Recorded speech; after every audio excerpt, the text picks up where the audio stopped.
¿Qué es esa wea? ¿Por qué? Sí, pero en amarillo. ¿Es esto pic? Sí. Y luego también está, sí, pero en amarillo. Un momento. Ay, no mames, ¿en serio? ¿Ese era el último?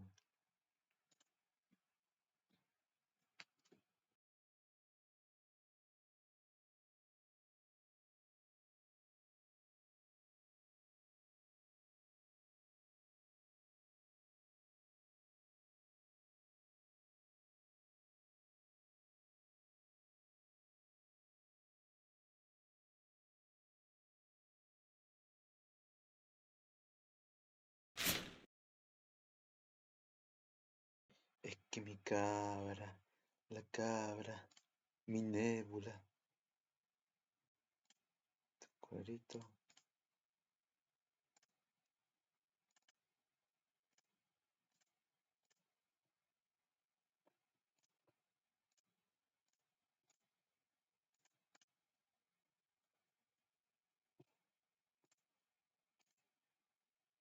Ah,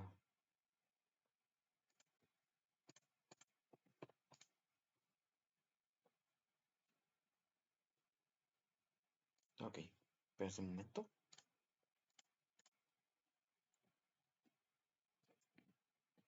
Sí, ha pasado un montón de, mazo de tiempo que jugué el monstruo, el tren monstruoso en sí.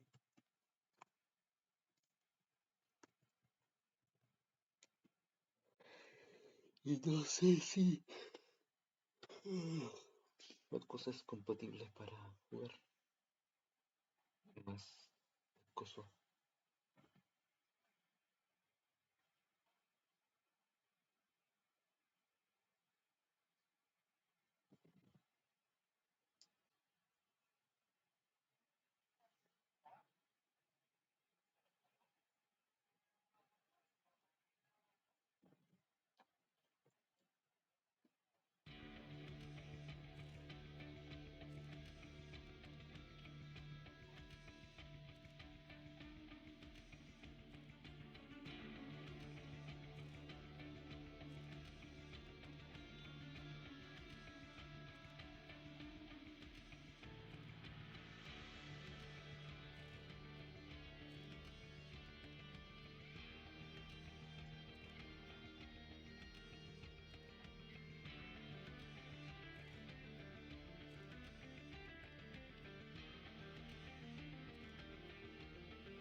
Ah, ahí ya está el juego. Pero yo no toqué nada.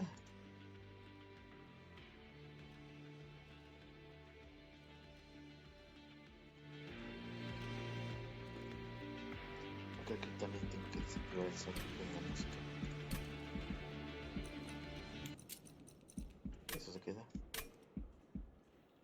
Y no creo que tenga cinemática en sí que guarde.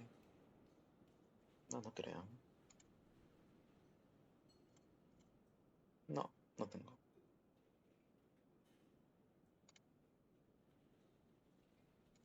Estamos al día, creo.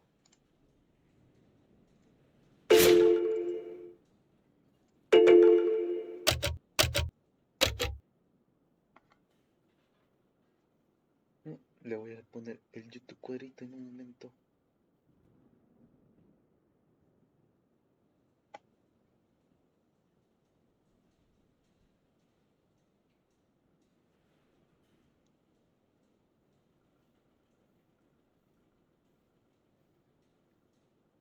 Pero,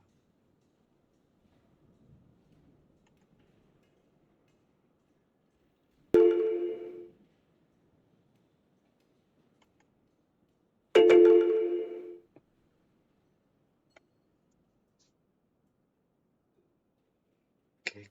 Bueno. Ah, no, es 8, sí.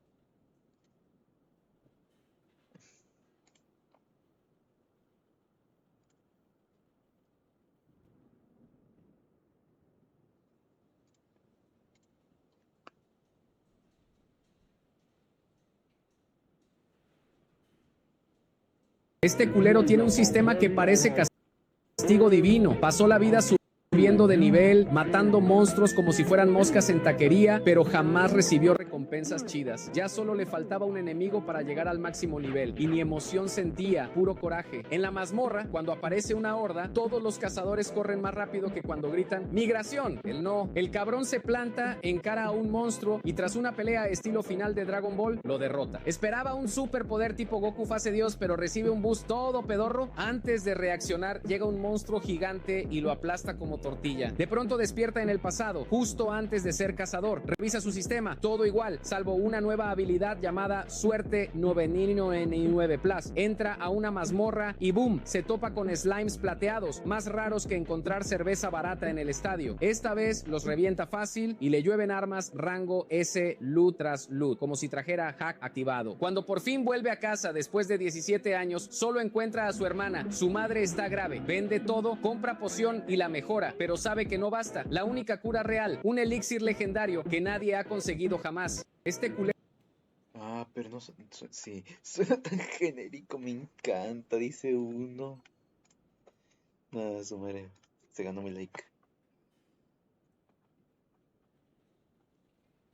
If you call Toriel about the group project before the meeting in Deltarune Chapter 2, Toriel will say this funny dialogue.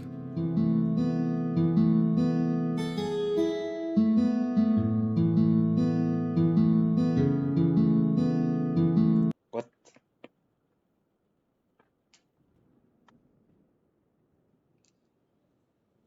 Probé este tipo de barras para dominadas que parece fácil de instalar en casa. Aquí mi reseña no patrocinada. El principal punto a favor es que es la instalación más fácil que he visto para cualquier barra. Literalmente me tomó 5 segundos. Y me parece... ¿Dónde lo pones, pendejo? A ver. ¿Qué es esto?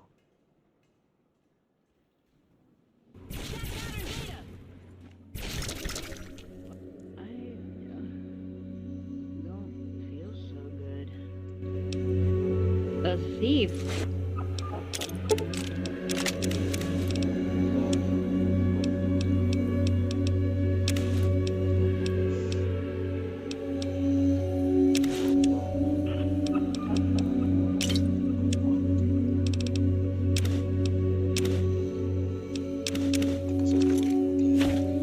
Whoa, what is it? It's heavy. Oh, how did this happen? I'm begging you, let me go. Yeah. Do it. I'm alive! You did it! Hey there. Realmente la arregló.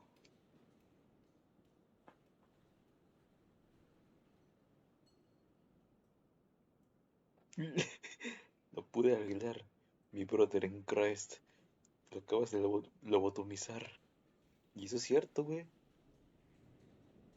I don't use seeds, I don't optimize my run, I don't use Reddit to tell me the best play style. I gamble! And if I can't win it big that way, then I don't win! I don't use seeds, I don't optimize... Oh, soy yo ese. Soy yo ese, güey. Ah. Meu Deus.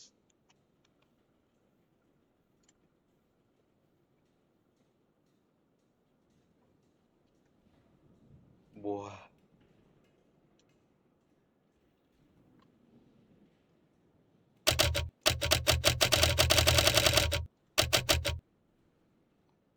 Desde que me hice el correo de contacto, ya sabéis, con la esperanza de ser un big shot, de recibir decenas de promociones y colaboraciones, de crecer en este mundo capitalista y acumular riquezas con las que financiar mi golpe de estado, me han llegado bastantes mensajes vuestros, algunos con preguntas o dudas de algún tema, otros con agradecimientos por determinado vídeo que le ha ayudado, más de uno con recomendaciones o ideas para vídeos. Por lo general todos sois bastante correctos y leo encantado vuestros mensajes. No contesto a todos, pero los suelo leer. Eso sí, a veces me llega alguno más peculiar, como este mismo que consideró oportuno usar el correo de contacto para preguntarme si soy gay. A todo esto no lo soy, aunque ciertamente ruso me parece atractivo. Pero diría que el correo que más me ha chocado en los últimos días ha sido este. Hay muchas cosas mal aquí y de esto hablaré al final del vídeo porque considero necesario aclarar un par de cosas,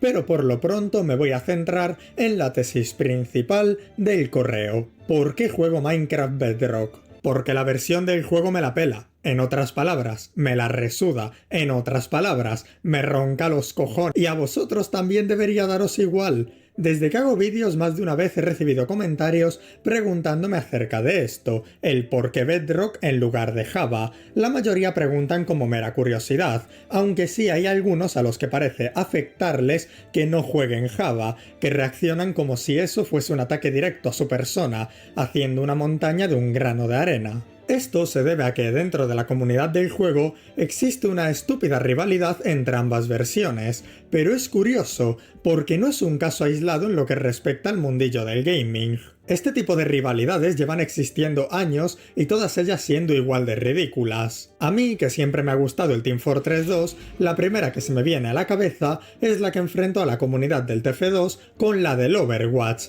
habiéndose visto esta segunda envuelta en otra tonta disputa hace pocos meses tras la salida del Marvel Rivals. Y si nos vamos unos años al pasado, la mayoría de vosotros recordaréis que hubo un periodo en donde los jugadores de Minecraft decidieron odiar al Fortnite con todo su ser. De hecho, Hyper hizo un vídeo al respecto en donde explicaba muy bien lo estúpido de todo este asunto. Sobra decir que no todos los jugadores son así, es como en todo, quienes se toman en serio estas cosas y realmente le dan importancia a que alguien juegue un título u otro son una minoría, pero una minoría muy ruidosa. Sin embargo, y aquí llega lo interesante, un jugador de estos que defienden hasta el extremo, por ejemplo, Minecraft Bedrock, y odian a muerte Minecraft Java, o viceversa, son indiferentes a aquellos que simplemente no juegan al Minecraft o no les gustan los videojuegos. Es decir, si se encuentran con alguien que les dice yo no juego al Minecraft,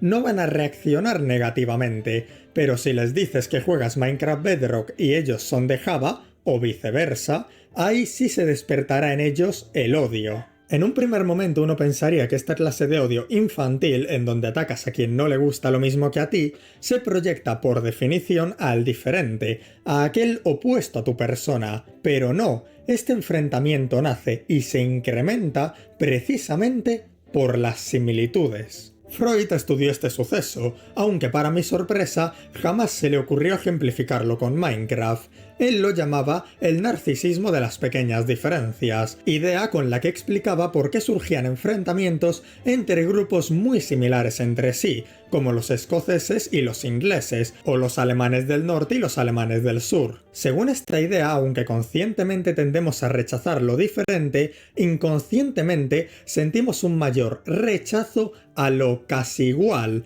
aquel en el que casi nos podríamos sentir identificados, pero al no ser iguales en todo, sentimos la necesidad de remarcar lo distinto, defendiendo así nuestra identidad por lo que es, hasta la más mínima diferencia. ¿Ambos jugamos Minecraft? Sí, pero yo lo juego mejor, y como soy mejor, narcisismo, debo remarcar este hecho, odiando de ser necesario al que es peor, al que es diferente. Y no siento la necesidad de odiar al que directamente no juega Minecraft, porque él ya es lo suficientemente distinto, mi identidad no se pone en riesgo de ser confundida con la suya. Aunque sea una comparativa tonta, siempre vi esta idea reflejada con ese concepto que seguramente muchos de vosotros conoceréis del valle inquietante, esa sensación de incomodidad, de malestar que sentimos al ver algo casi humano. Si te muestro una tostadora, no vas a sentir incomodidad alguna, está lo suficientemente alejada de tu persona, pero en el momento en el que la máquina empieza a verse como un humano, llega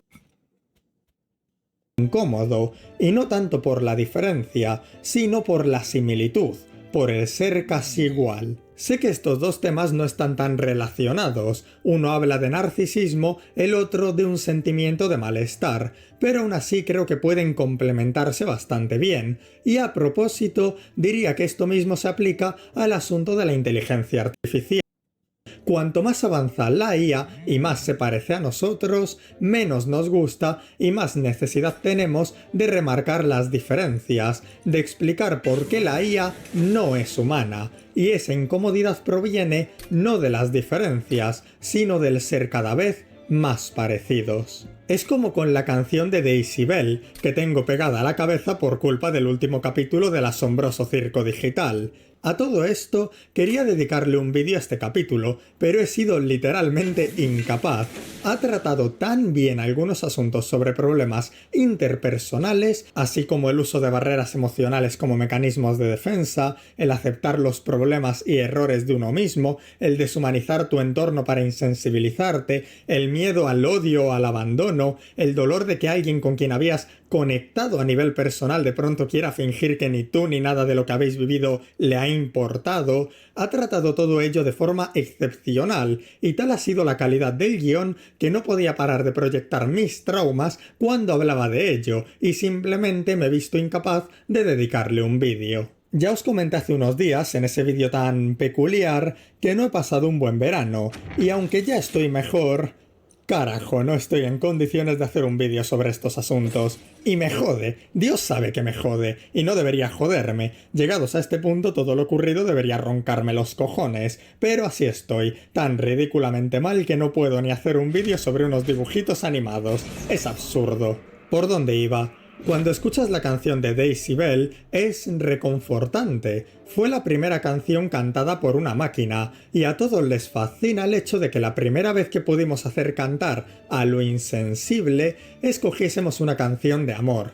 Sin embargo, a medida que avanza la tecnología y llegamos a canciones generadas con IA, esas sí que nos producen mayor rechazo, porque se acercan más a nosotros. Llegan al valle inquietante, por lo que sentimos la necesidad de distanciarnos de ello, remarcar lo que nos diferencia, nuestra identidad, llegando así al narcisismo de las pequeñas diferencias. Pero volviendo al tema, también creo que en torno a esta idea, la del narcisismo de las pequeñas diferencias, podríamos mencionar que, a pesar de ser un odio tan intenso, mayor incluso que al que es totalmente diferente, las mismas similitudes que incrementan el malestar de la diferencia pueden llevar a los dos bandos a formar equipo. Esa lección de Sun Tzu que tanto me gusta y ya os he mencionado algunas veces, en donde señalaba que un enemigo no siempre tiene por qué ser un enemigo, y que es totalmente natural que dos bandos rivales unan fuerzas al enfrentarse a un enemigo común. Él ponía de ejemplo a dos marineros que se odian a muerte,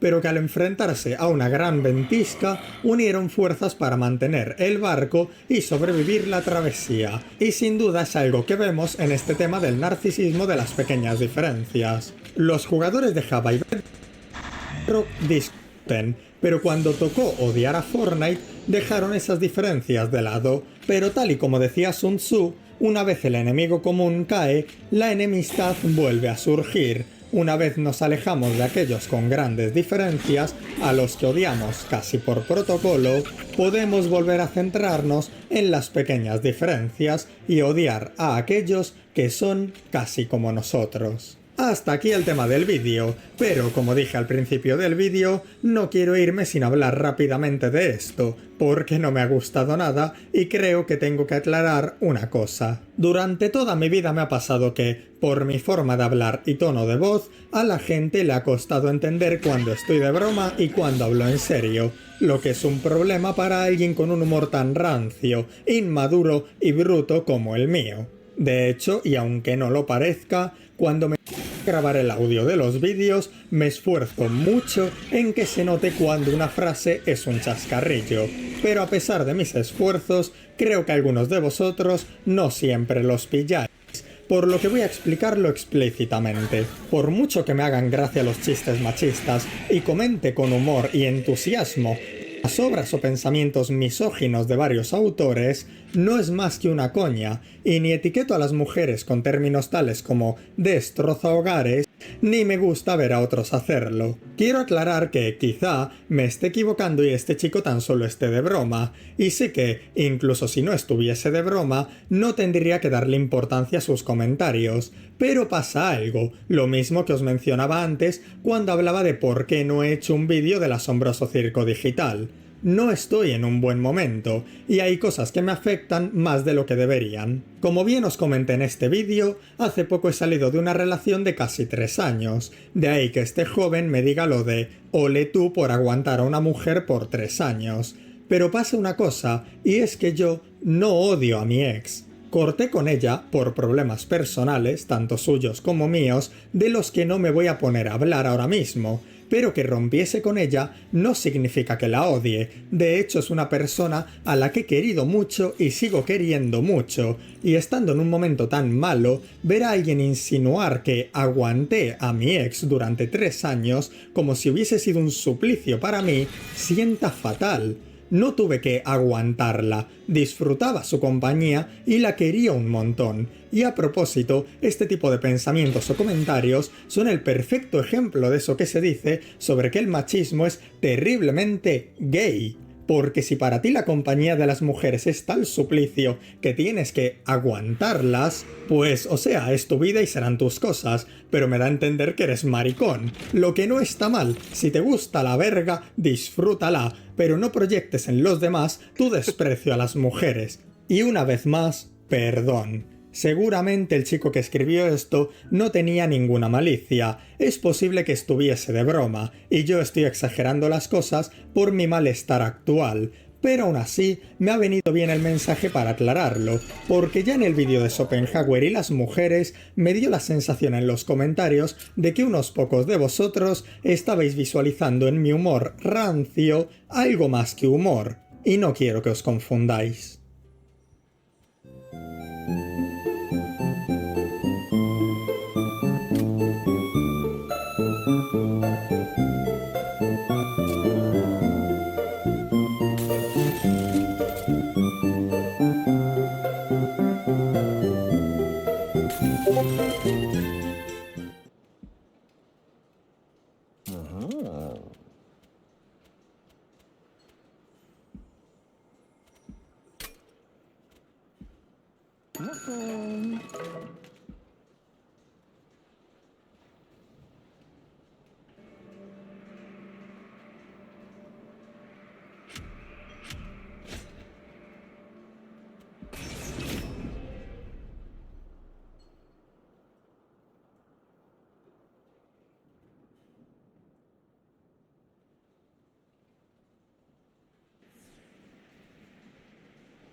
Insolent pest!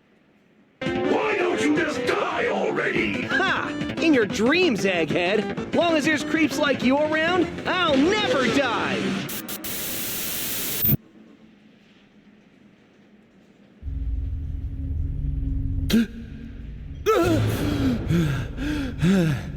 Huh? Ah, my head's killing me. Gotta find Tails.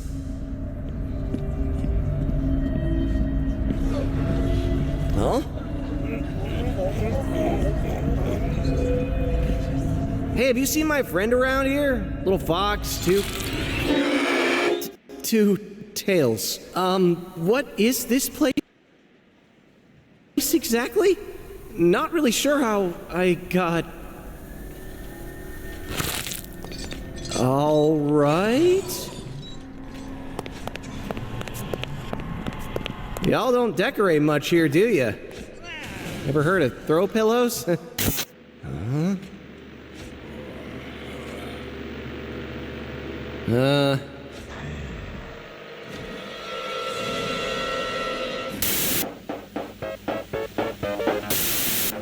Oh, that's us! I didn't know we're fans. Oh, that was today! Kinda weird you were filming this. Why don't you just die already? In your dreams, I'll never die!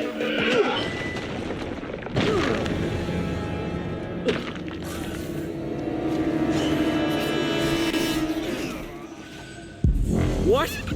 What was that? What the hell was that? What's happening here? Isn't it obvious? You're dead. Dead? Yeah, no. Thanks for the movie night, I'm getting out of here. You can't leave. You died. I did not die. I never die. I'm and it wouldn't be the first time.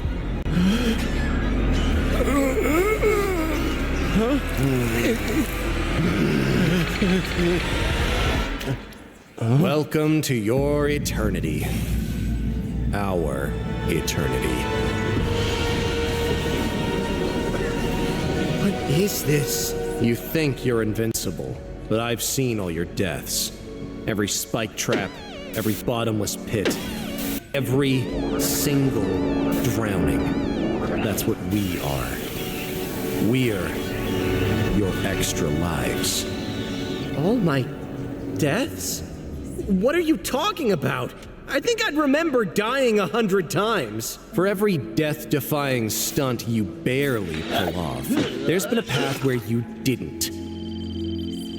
Every time we die, that path is severed, and the universe reverts itself to let us try again. One of us gets to keep living, but those deaths aren't forgotten. All of us that have failed are sent here to be observers to the life that we could have lived.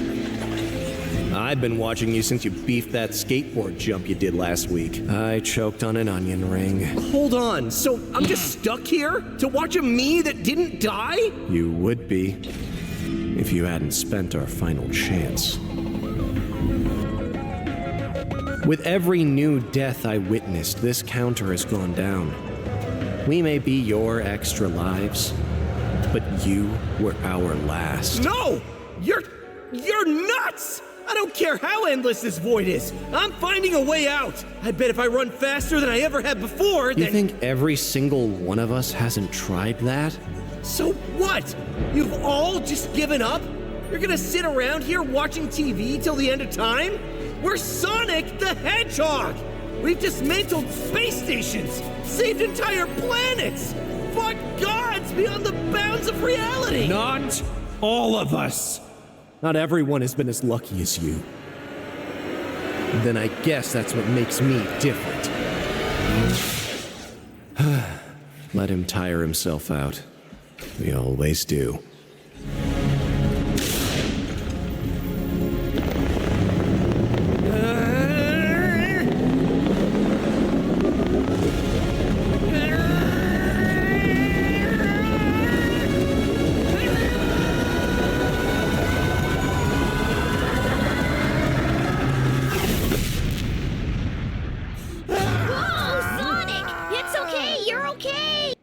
Where am I?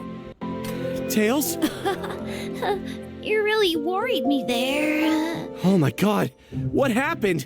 I'm not dead, am I? No, well, your heart did stop for a few. What? But you're all good now. Nothing a little prow or polish couldn't buff out, eh? Where's Did you finish him off? No, you took a pretty nasty hit back there, so we had to retreat. You actually might want to take it easy for a while. I was Take it wanting easy? to- Not if that egg basket is still causing trouble. Oh, do you feel well enough You to? bet I do. Not like I haven't run off splitting concussive migraines before. Let's go!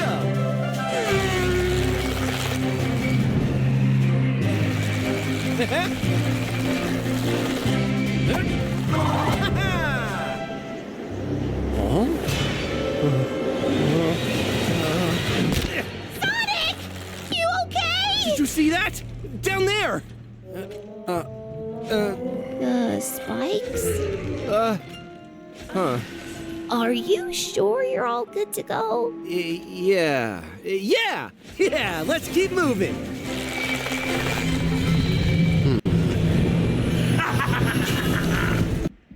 Oh, Sonic! Glad to see you made a speedy recovery. Back for another beating? Eggman, you're scrambled!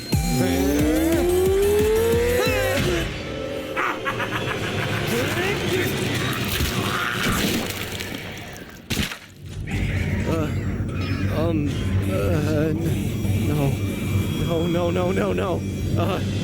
Sorry, What's his problem?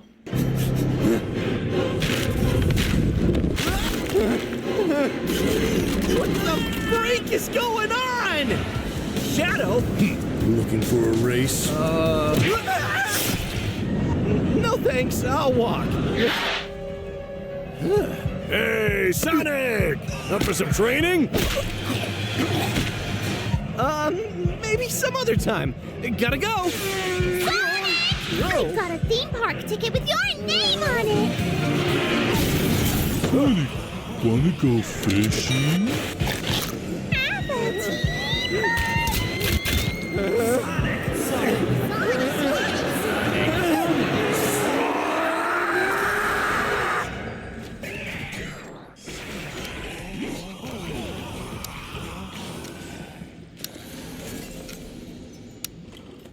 Sonic! I made hot cocoa! No, thank you. It's been a few days now. Are you sure you don't want to get back out there? I had this dream after the accident. I was stuck in this endless, dark place. There were all these phantoms of myself.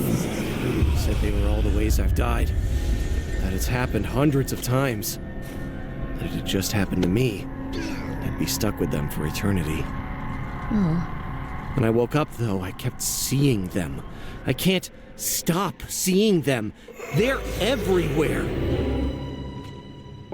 Well, hey! You always tell me not to let bad thoughts get you down. We always find a way. But they said that I was the last.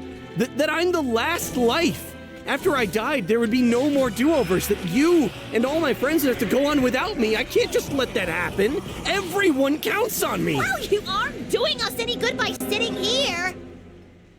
Yeah. I just don't know what to do. I've got a neuropacification device. A therapy machine. It might help clear your mind a bit. I'll let you focus on what's important. What do you think? Well, you've saved my butt this many times. Let's try it. Wow, you set all this up quick. Just focus on the nightmare. And the machine will do the rest. Focus on the nightmare.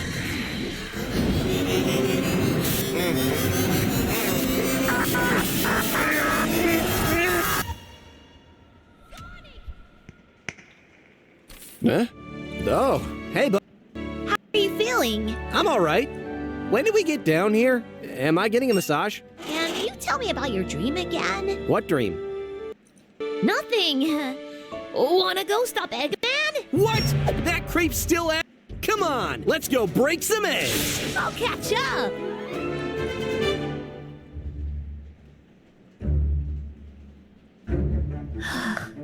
I'm sorry, Sonic. But this is the only thing that seems to work. At least you're back now.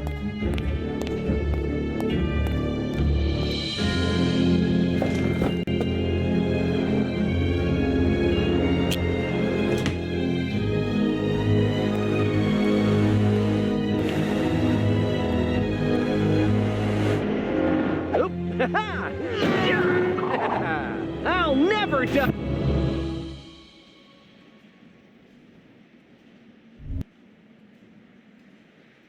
Oh, what the fuck, mano.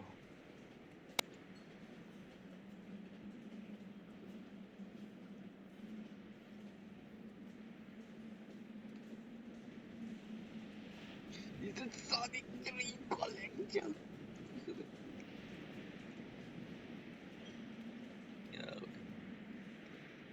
Ahora sí, esta siempre la estaba esperando desde siempre,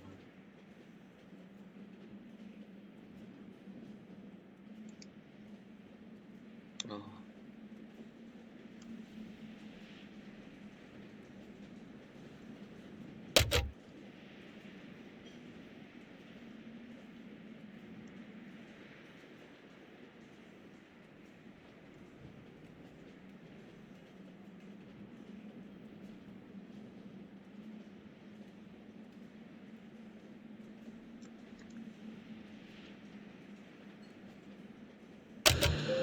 In May 1011, the Chanton Empire invaded Equestria. Using a new blitzkrieg tactic, they overwhelmed Equestrian army as they advanced inland. But soon, allies reformed the army and mobilized over 1 million bayonets. Due to the weather conditions and logistical problems, the Chanton offensive stopped. With Stalingrad joining the war, the allies pushed the Chantons back from the major cities, but quickly ran out of power too. With no resources for another large operation like Alicon Sunset, the Chantlins had to focus all their efforts on limited part of the front. Small spoiler, the Allies will expect an offensive in very different direction. But let's look into what led up to these events. January 10-12, with the entry of Stalingrad into the war, a new theater opened up in the cold north. The forces of Finland and Nova Griffonia launched an operation in two directions. In the north, the communists swiftly forced the river, but then got stuck at the prepared fortifications. Deeper south, beyond the mountains, the Nova Griffonian troops broke through Westlandia, opening a path straight into the heart of the Barrowlands. Realizing that the Northern Protectorate would collapse under the communist pressure, Chantlin sent a special contingent under the command of Clarus. Inspired by initial successes, Stalingrad also sent a 10th Division and Infantry Corps to finish off the Bears. Buckford arrived first. On January 20th, the Jäger Corps, with some Panzerbjörn's support, launched an offensive near the village of Swiswatten, surrounding and defeating Nova Griffonian troops. Then they rushed to the town of Westlandia, destroying one more division north to the city. By February 9th, the Jäger Corps had entered Westlandia. Only one sad little division tried to stop them. No chance for Griffins there, so they were forced to retreat.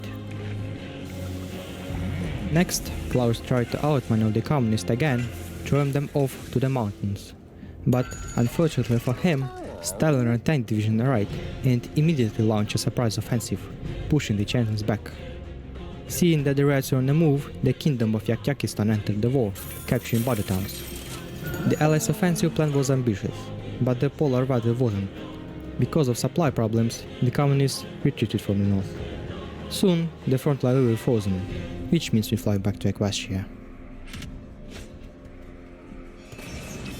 So, January 10-12, the bloodiest battles take place in this city.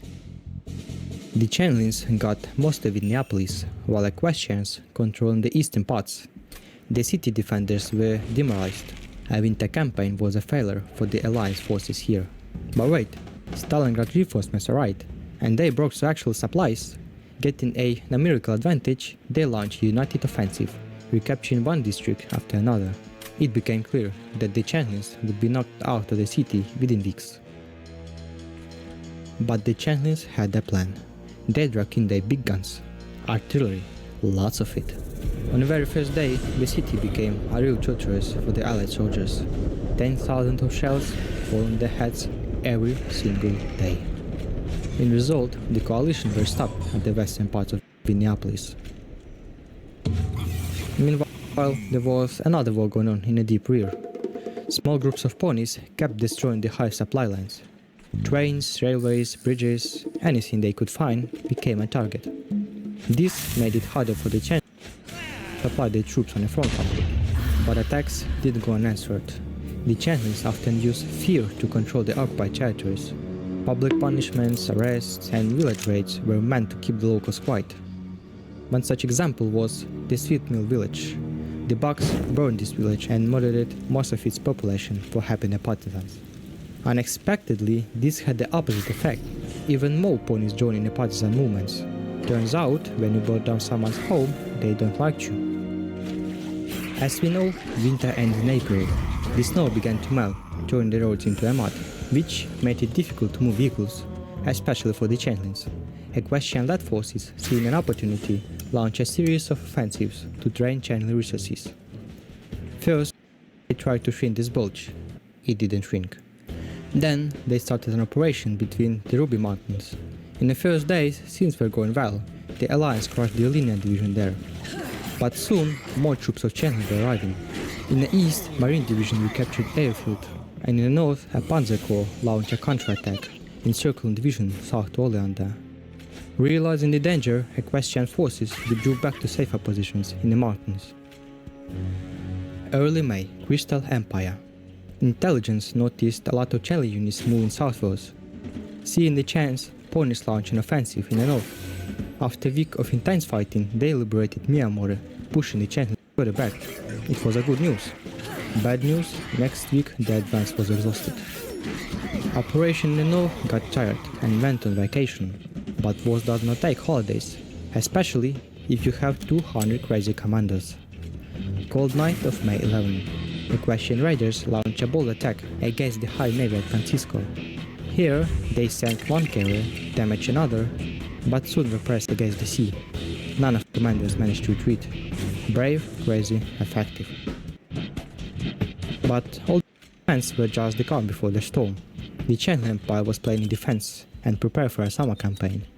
The United Pony Alliance knew an attack was coming, but they didn't know where. Chrysalis and Cantor directions were ruled out early. Commanders believed those terrains were too difficult for a major Changeling assault. That left two options, the center front or the south. Equestria's small intelligence needed some time to win and figure out the direction of Changeling attack. To delay Chrysalis' operation, the Alliance turned to weather warfare. Pegasus units using their abilities over clouds could sit storms along the sector, buying precious day of rain and mud. But the front line was too long. They could only cover one direction, and they chose the south, expecting an attack here the most. It rained for 5 days straight. The guns had gone silent. Soldiers slept in mud benches, staring at the grey sky, waiting. Commanders met at headquarters, drawing lines of maps that might not matter tomorrow. They didn't know exactly where Chrysalis would strike, but they knew one thing: time was borrowed. Finally, Smile Intelligence began reporting massive troop concentrations, not in the south but just north of Minneapolis. The Alliance panicked and began to move reserves from the south to the center. At this time, everything was ready for Operation Lila Donna. Queen Chrysalis gives the order to begin. On May 22nd, after a short artillery preparation, the 19th Panzer Division broke to the first defense line. At the same time, in the south, two Marine divisions managed to cross the Ponisip River. The fall of Minneapolis would collapse all the center front, so allies began rushing all their resources here to prevent an encirclement. However, at this moment, the Changeling advance slowed down. Unexpectedly, their reserves didn't arrive at the breaking points. Turns out those reserves were just a decoy. The Changeling spies pulled off a successful operation with false documents. Along with wooden and inflatable equipment, they managed to fool Allied intelligence. But where did Chrysalis actually plan her summer campaign? Here's a hint: what's known as black gold and very important in modern warfare: oil. Now look at the map. Where do you see a delightful large oil fields that provides half of the entire Alliance's army fuel? That's right, in the southern deserts. So, during the Operation Lila Donna, Changeling forces were planning to capture Las Pegasus, quickly break through to Rockville, and then secure positions in the mild western deserts. Also, some units were supposed to go east and distract the expected reinforcements here. Meanwhile, long-range bombers targeted oil refineries, and advanced submarines had to sink all convoys with the fuel.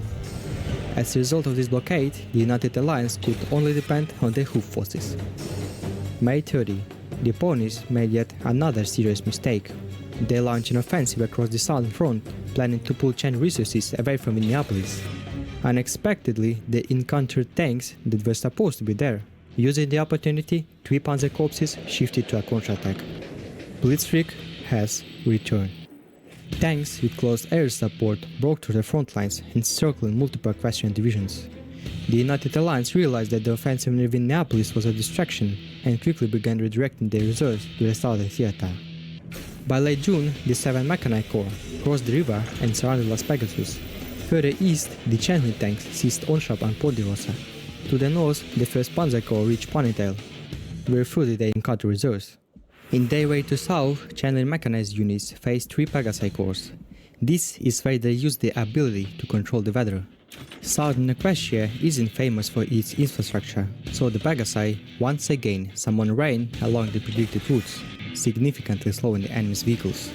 Still, as a result of the offensive, the Hive managed to reach the old towns in the southern Equestria. The Battle for Rockville was about to decide the fate of the entire southern front. But the deeper the channel pushed, the fewer resources they had left. Their greatest strength, tanks and aircraft, was not effective in the cities, so everything came down to the infantry, once again fighting for every piece of land. And for God's sake, it rained the whole time there. To make matters worse, Las Pegasus defenders refused to give up. The siege was led by General Zelix, an experienced commander known for his effectiveness in urban and motorized warfare. His forces had achieved victories in dozens of cities before, but not in this one. One of the key reasons was the presence of Thestrals, an often forgotten 4th tribe of Equestria. Organized into Thestral Land Division under War Barrier Commander, they were characterized by their great cruelty in battles, favoring night operation and close-range engagements. Also, Las Pegasus defenders were still receiving supplies by the sea. Here, the Chancellor decided to use all their naval power. Both sides went all in. In August, a sea battle happened that would decide who controlled the seas. In Las Pegasus Gulf, the Chandler fleet made a critical error. Advancing deep into the bay, they exposed their position. The Alliance fleet encircled them, cutting off all retreat. With a strong position, the Alliance sank most of the Chandler ships, sending them to the ocean death. Now it was the United Pony Alliance's turn. As Allies stopped the Chandler offensive near Minneapolis, they sent half of their reserves to the southern front. The other half started a counterattack. Most of Chandler resources were going south, so better equipped Alliance divisions pushed the Chandler away from city outskirts.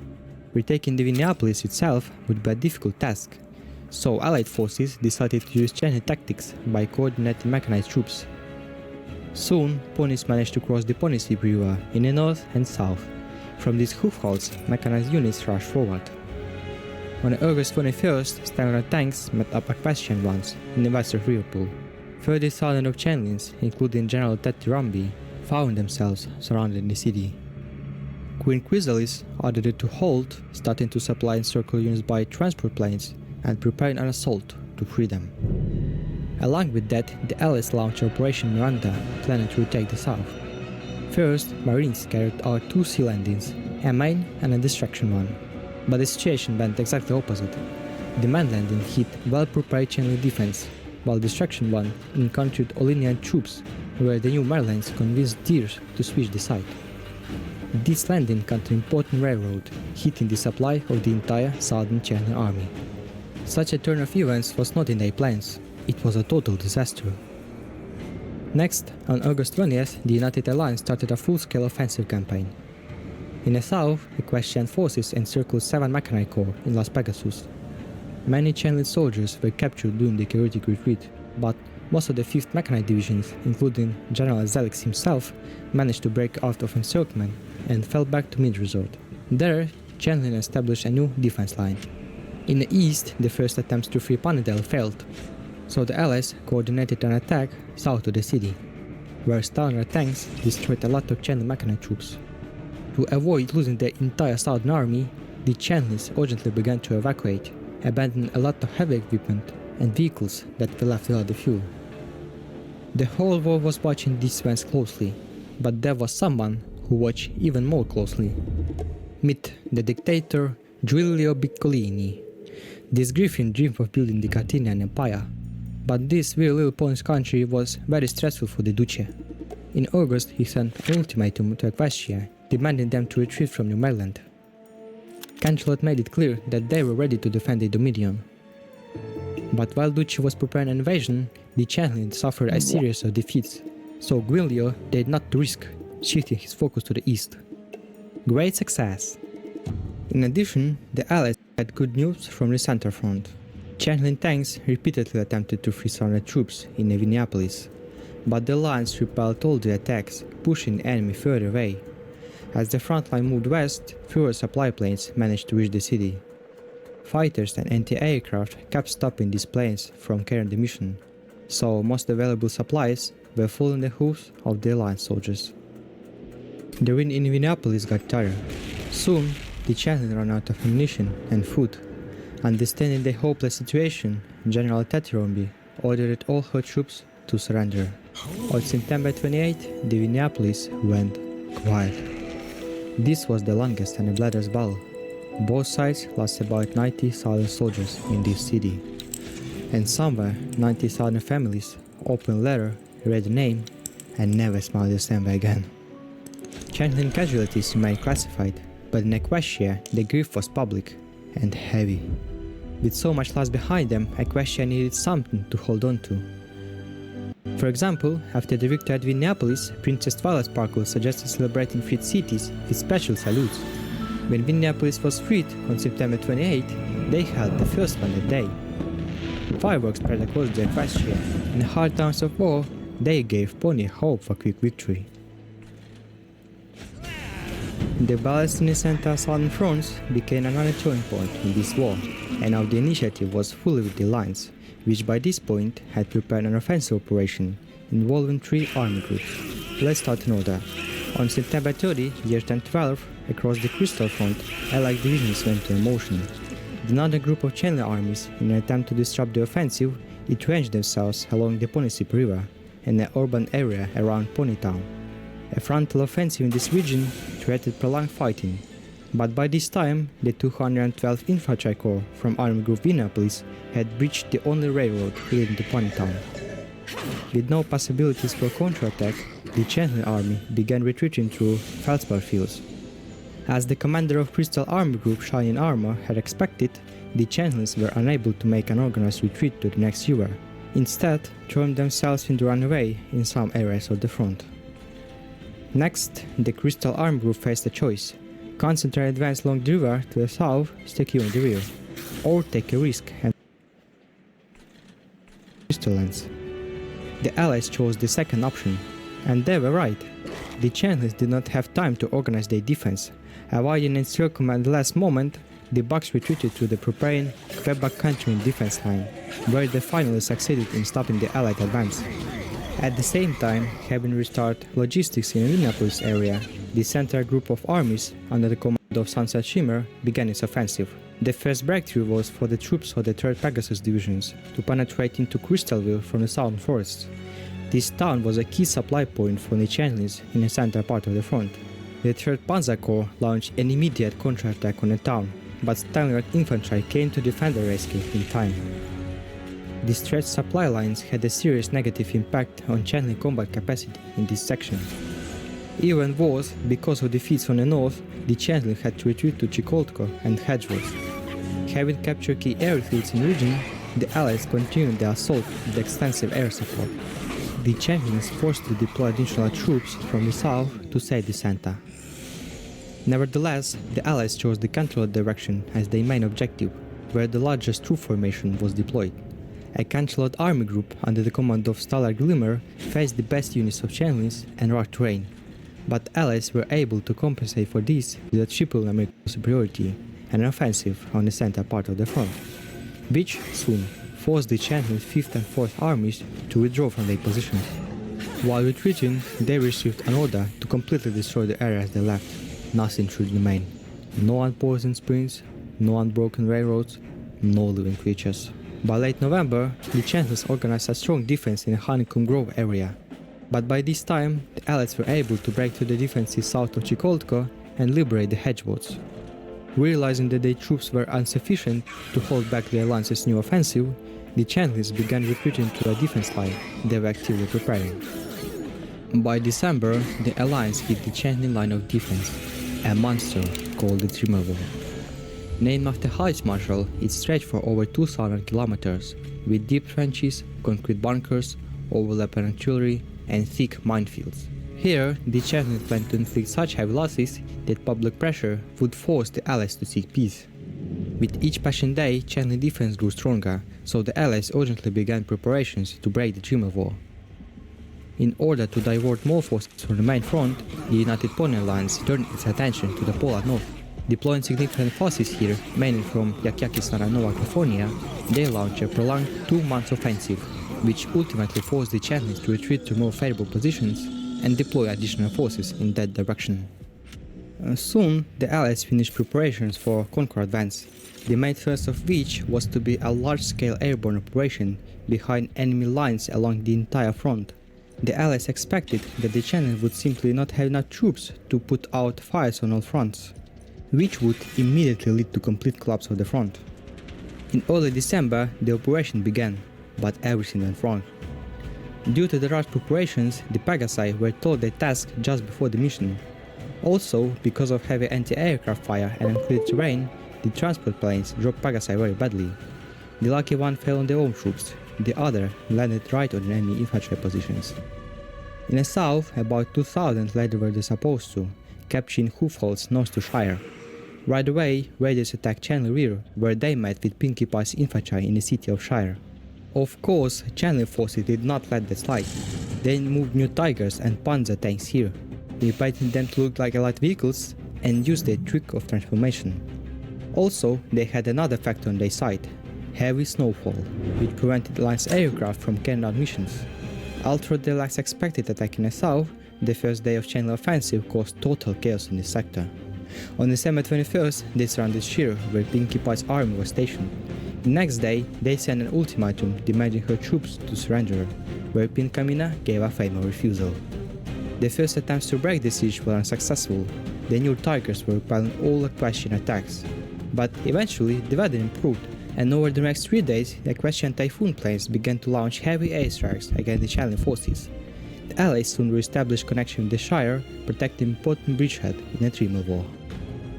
The year 1012 came to a close, with both sides exhausted. As a result of offensive operations, the United Pony Alliance suffered significant losses, but still, they reclaimed large parts of occupied territory and caused great damage to the Chandling army and fleet. At the same time, the Hives had entered its most vulnerable phase since the beginning of the war. The ponies outnumbered them, a key line of defense had been penetrated, and resistance was growing in the occupied territories. Still, the war was far from over. The closer the front line moves towards the Hives, the more fanatically the Chandling fought. Next year, the Allies will learn what it means to fight in Hive territory and on Chandling terms. But that's a story for the next part. If you watched this far, you probably like what I'm doing, so feel free to support me on Patreon. I'll post some cool stuff there. Also, thank you for all your support and comments, it's something. Thank you for watching.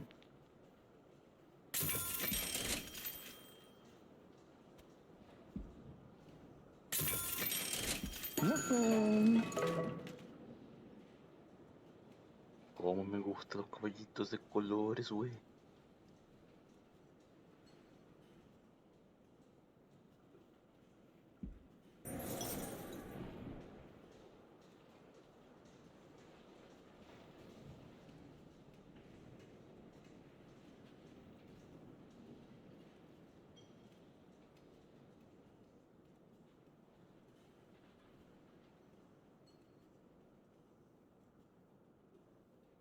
Nigeria 2020.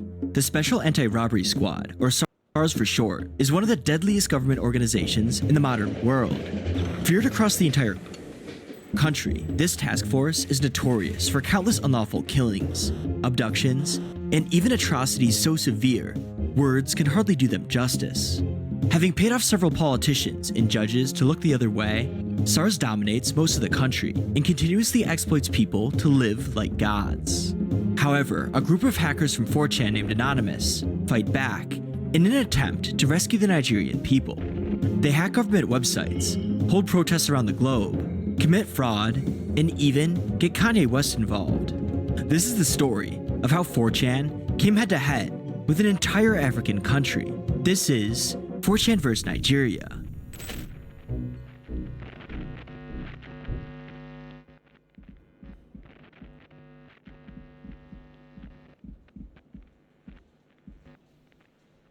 In 1992, the Nigerian government had a massive issue. Criminals were running rampant across various southern cities, stealing, kidnapping, and collecting firearms. This scared off investors and consequently turned Nigeria into one of the most dangerous places in the world. The police commissioner at the time, Simeon Dalini Medina, believed it was his duty to combat this widespread rampage and begin a new golden age of peace and prosperity in the country. He bolstered police defenses and formed a new group called the Special Anti-Robbery Squad, or SARS for short. The undercover officers were allowed to wear civilian clothing, which caught many criminals off guard. SARS was initially a massive success, and under Simeon's leadership, they made Nigeria much safer. In the early 2000s, Simeon was transferred to another part of the Nigerian government. Even after his departure, SARS continued to grow bigger and stronger, quickly spreading to all parts of Nigeria. But good things never last. As time went on, corruption slowly crept in, and the organization that initially aimed to operate in the shadows would shift focus, so to speak.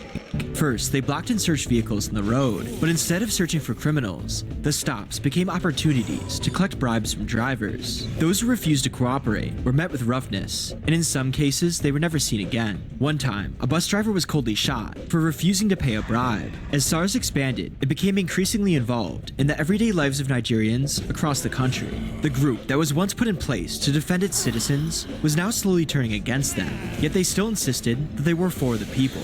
By the late 2000s, SARS became drunk with power, transforming into an organization filled with unchecked brutality. Officers were committing atrocities on a daily basis without any repercussions, and some reports even blamed certain members for engaging in ceremonial practices with live victims, becoming something far darker than meets the eye. To make matters somehow worse, they did this all while being dressed as civilians, which made it almost impossible for the citizens of Nigeria to know they were in the presence of an officer. These operatives did whatever they wanted, and it seemed as though there was no one who could stop them.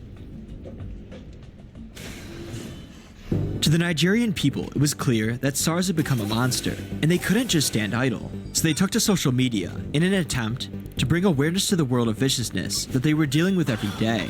Fortunately, one brave group heeded the call, 4chan's very own Anonymous. At this point in time, they were actively targeting corrupt individuals and organizations to put an end to evil around the globe. As some members began to take note of what was occurring at the hands of SARS, they launched Operation Nigeria in 2016. Join us with #UpNigeria to fight corruption. Attached to the tweet was a link to a pastebin with more details on the operation, describing the savagery with which Nigeria treated its citizens and the theft of hundreds of billions of dollars from already impoverished taxpayers. It just wasn't fair. Seeing this, Anonymous called upon the government to end corruption and instructed its officials to terminate SARS once and for all. As part of this campaign, Anonymous decided to make their voices heard and launched numerous cyber attacks against Nigerian government websites. Soon, dozens of their sites were compromised. The Department of Justice, Customs Office, Foreign Affairs, Ministry of Finance, and even the obscure Road Building and Research Institute were hit. It was absolute carnage, and the Nigerian government was in full panic mode.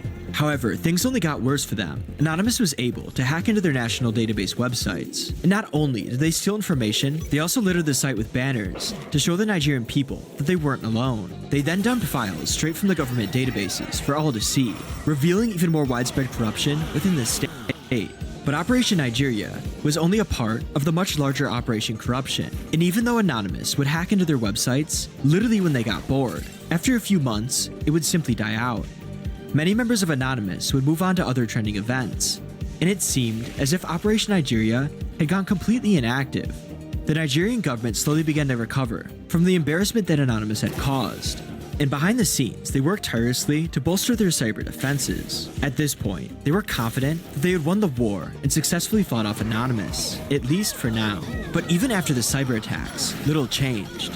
SARS continued its campaign of fear against everyday Nigerians, while the government still refused to do anything about it. This time, the group took extra precautions, making sure no evidence was left behind, and actively preventing any documentation of their actions. Even when the attacks were captured on video, agents wore face masks to conceal their identity and evade responsibility. this was worsened when they issued orders against certain fashion choices like dreadlocks and long hair on men, as well as nighttime parties, all to extinguish African culture. About a year later, in 2017, the citizens of Nigeria finally had enough. They took to the streets in peaceful protest to spread awareness of the SARS brutalities and demanded that the government finally disband the group. One of the movement's main leaders, who went by the name Segalink on Twitter, began #EndSARS on social media. Social media quickly flooded with passionate Nigerians calling for help and sharing their stories of what they've endured. Activist groups, global media companies, and even the UN soon started to pay attention. #EndSARS became a critical issue around the world, and it quickly rose to the #1 trending hashtag on Twitter. Due to this international backlash, the Nigerian government felt pressured to do something about the situation. So top Nigerian officials all met up together to come up with a solution, and after countless hours of deliberation, they finally came up with a brilliant idea. An idea so good that there was no way anyone could say otherwise. It was airtight, foolproof, simply amazing. Okay, this is what they came up with. Instead of just disbanding the group, as everyone was requesting, they decided that they would do nothing. They would then go on to tell everyone that the group was fully reformed, and that SARS was now a pure organization. After, they began the movement #SupportSARS, in a crazy attempt to get everyone on their side. Of course, this absolutely infuriated Nigerian citizens. Why would they ever support an organization that made their lives worse on a daily basis? The people of Nigeria weren't stupid and knew the reforms were nothing but lies. They wouldn't settle for anything other than the complete disbandment of SARS, so they continued the protests in hopes that they could keep the attention of human rights organizations even as the Nigerian government tried to brush everything under the rug. But after all their efforts fell short, their last and only hope was the return of Anonymous.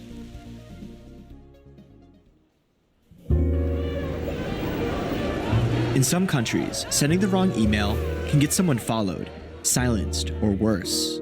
The best way to be 100% secure is with Proton Mail. It's fully engineered so that no one else can listen in. With end-to-end encryption, it ensures that messages are only accessible between the sender and the receiver, and is even safe from email trackers. It's used by activists, reporters, hackers, business moguls, and literally anyone who truly values their data. But to make things even better, you can switch to Proton super easily, as their migration tool allows users to transfer emails, calendars, and contacts from other providers in only a few clicks. The best part is, Proton Mail is free to use, and you can click the link in the description, proton.me/Pezzle, to sign up. You'll even get 23% off on Proton Unlimited if you decide to sign up for a paid plan and access some of the more exclusive benefits. Thank you so much to our sponsor for making today's video possible, Proton Mail. 2020. Almost 3 long years had passed since Anonymous had left Nigeria, and for many, it felt like SARS would be a never-ending nightmare. Social media platforms like Instagram even flagged SARS-related posts as misinformation, making it harder than ever for the truth to gain traction. That is, until October 3rd. What seemed like a normal Sunday was quickly turned upside down when a SARS officer shot a man in the middle of a busy street, stealing his car and speeding away. Unbeknownst to the SARS officer, a bystander was recording the whole thing, and they made a decision that would change the world forever. They uploaded it to the internet for all to see. The video and the heartbreak that followed spread online faster than light. News outlets everywhere covered what had happened, and #EndSARS once again began trending all across major social media platforms. Instagram even publicly apologized for flagging all of the EndSARS posts. After a week of non-stop protests and mounting pressure from human rights groups and foreign governments, the Nigerian president finally folded, announcing SARS would be disbanded for good. The disbanding of SARS is only the first step in our commitment to extensive police reform in order to ensure that the primary duty of the police and other law enforcement agencies remains the protection of lives and livelihoods of our people.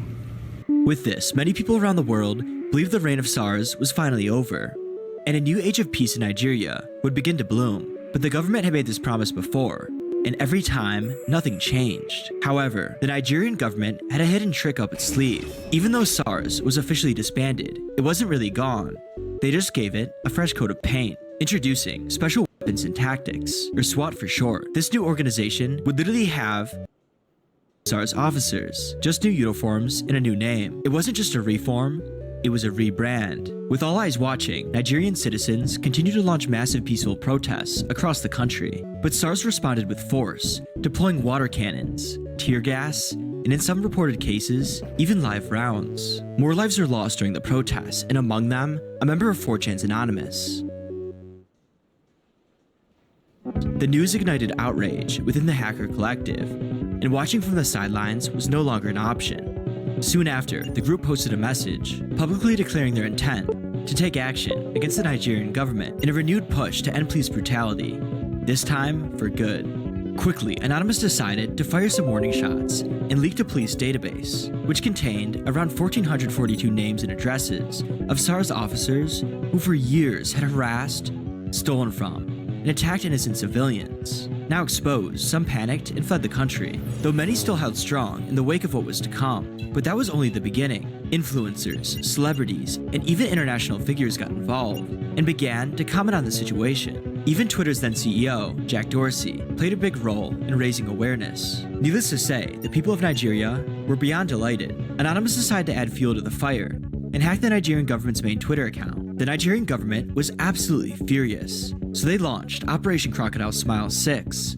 a military campaign aimed at tracking members of Anonymous and monitoring citizens who criticized the government online. Anonymous didn't take kindly to this and posted an official video declaring cyber war on the Nigerian government. Hiding under some excuses, SARS started to kill innocent people due to not supporting the leading party, protesting as well as the way people look for their ethnic styles of clothing or hairstyles. The SARS crimes of killing, torturing, beating and arresting have been protested widely under the hashtag #EndSARS, especially when they increase over the last couple months. The stars were quickly aligning, and Anonymous wasn't alone this time. They had backup. Like some kind of cyberpunk Knights of the Round Table, groups like White Rabbit Gang and even GoSec joined the charge. Despite the Nigerian government's official Twitter account already being hacked, the Nigerian government insisted that they were ready for any attacks the groups threw at them. After all, they'd had years to prepare. Since Anonymous's attacks in 2016, they did prepare, right? But of course, whatever precautions were made, it wouldn't be nearly enough for what was to come. GoSec hacked into their databases with ease and exposed more corruption to the people of the world. Anonymous then attacked where it would hurt the most: the Nigerian Central Bank.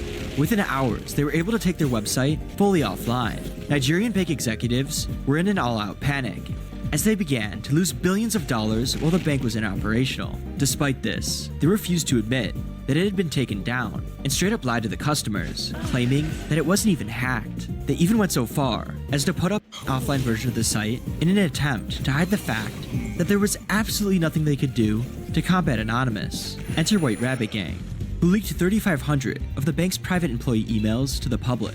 Meanwhile, the First Bank of Nigeria became another target, as they were caught deducting funds from accounts associated with protesters. This move would bankrupt innocent people who trusted the bank with their hard-earned cash. In response, Anonymous took down their whole site for multiple days, making investors lose confidence and once again costing another Nigerian bank over $1 billion in damages. Anonymous would then hack the Nigerian stock exchange, causing unfathomable amounts of financial damage to the country's elites. They then DDoSed the government's anti-corruption agency, ironically, in protest of its corruption. Later, they went after the Nigerian Center for Disease Control, the Association of National Accountants of Nigeria, and countless other government websites. The Nigerian government was in absolute shambles. Their digital infrastructure was crumbling, and every attempt to track down a single member of Anonymous ended in failure. Anonymous would then go on to take down the Nigerian Army's official website, which was actually one of the main departments tasked with finding them. Every time the military managed to get the site back online, Anonymous would just knock it back down again, even though Anonymous brought down government sites in minutes. For Nigerians on the ground, the real system wouldn't crash so easily. In the former capital of Lagos, protests intensified at the Lekki toll gate, drawing national attention. Nigeria and called for an end to the violence. This was by far the largest protest they have been able to organize, and more Nigerians than ever were standing together. However, only a few hours later, military trucks arrived, and later that night, disaster struck. The footage is extremely rare, but what happened was chaotic. It showed people falling, injured, or worse. Just as expected, the government denied any involvement the very next day, pretending like nothing had happened. The army claimed that they were never present, and the governor asserted that he had no control, suggesting that a higher authority was involved that day. We have not recorded any fatality as against the widespread circulation on social media. Doubtful of these claims, international news organizations carried out their own investigations around the site. The human rights group Amnesty International says it has received credible and disturbing evidence that Nigerian security forces and at least 12 people.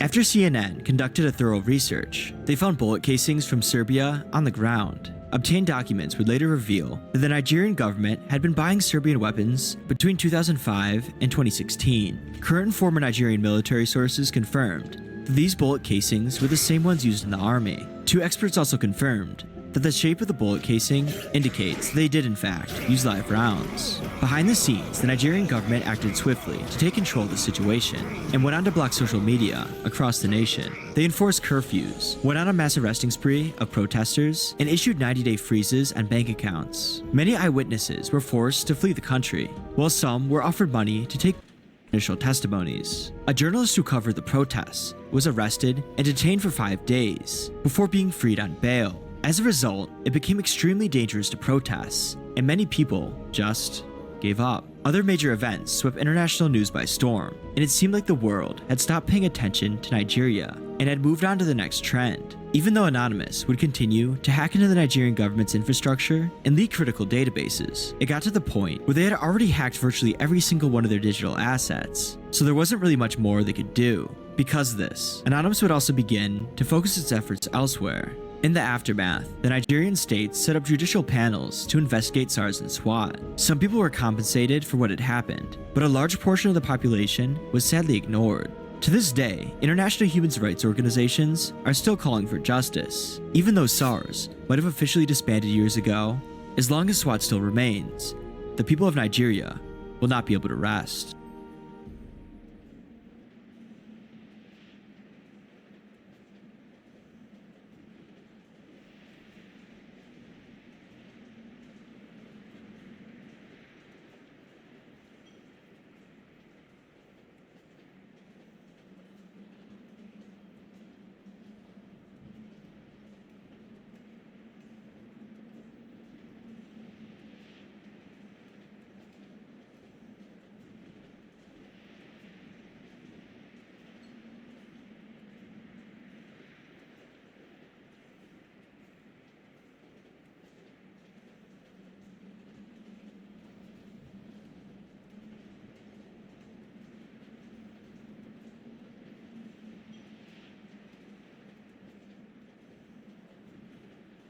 Pues obvio pendejo, pero que es Blue Ball. O sea, que me lo había leído una vez, pero no me acuerdo cómo mi madre la Blue Balls. Ok, creo que más tarde en esta llamada veremos lo que era eso, y creo que más de uno va a tener un dolor en los huevos. Es básicamente un dolor testicular por no liberar semen en bastante tiempo. El cuerpo tiene un mecanismo para liberar cada cierto tiempo. Si es que el hombre no se ha tocado para liberar, el mecanismo serían los sueños húmedos. Blue Balls es el nombre más común para eso, pero el nombre real es hipertensión epididimaria, que según Wikipedia, es la condición en que los testículos presentan vasocongestión, que es la retención de líquido, particularmente linfa y barra o sangre, en dichos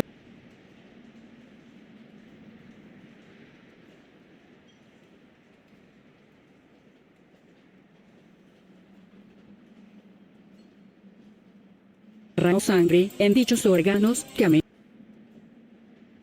menudo se acompaña de dolor agudo debido a la excitación sexual prolongada e inconclusa. Se cree que el término se originó en los Estados Unidos y apareció por primera vez en 1916. Pero, ¿no era por no liberar semen?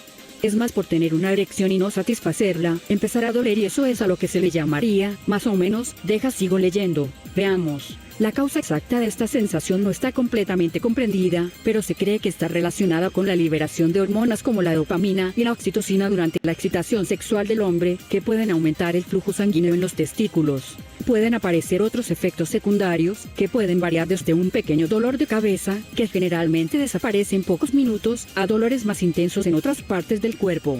El tratamiento claramente es la eyaculación. En las mujeres puede pasar un efecto similar llamado blue vulva. Ah, ¿ese es el nombre de eso?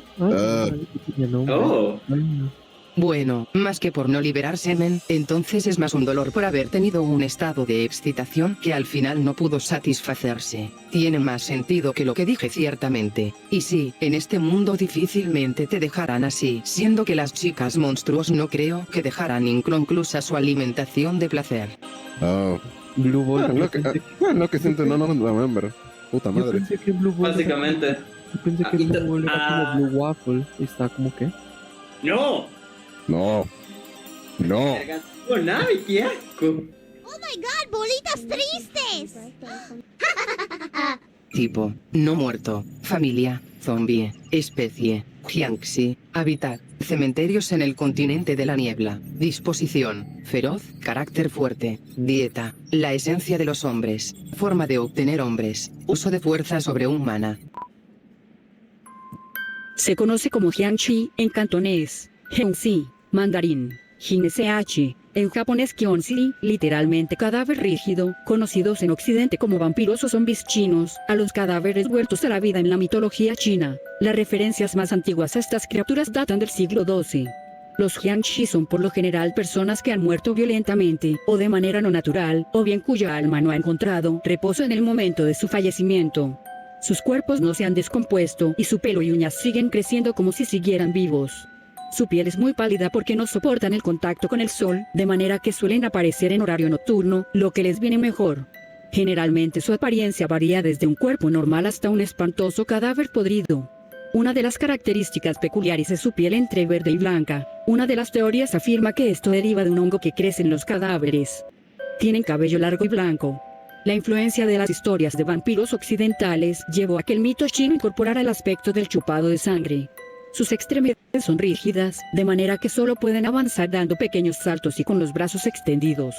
Son completamente ciegos, pero presienten a las personas por su respiración. Si están descontrolados, son seres muy peligrosos porque si muerden a una persona, la convierten también en otro muerto viviente. Los monjes taoístas son los únicos que pueden detener a un Jiangxi mediante diversos hechizos. En la iconografía popular suelen vestir atuendos funerarios de la dinastía Qin.